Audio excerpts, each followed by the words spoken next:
Hello everyone. Today's question is 18 divided by 3 in brackets 3 plus, then inside the brackets again, bracket 3 times 2, bracket close. First, we'll solve the brackets. Inside this bracket, there's another bracket, so we'll solve that first. 3 times 2 becomes 6. Now inside the bracket, it's 3 plus 6. And then there's another bracket, again with this 3, and here 6 plus 3 becomes 9 inside the bracket. Now, if we write this, it's 18 divided by 3, and then bracket 9. Let's solve further.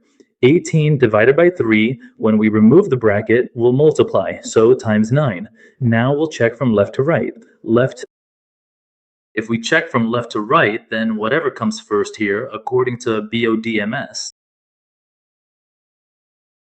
division and multiplication have the same priority, just like addition and subtraction have the same priority, so we check from left to right. When checking from left to right, we solve whatever comes first. Here, division comes first, so we'll solve that, and then we'll do multiplication. So let's write it again.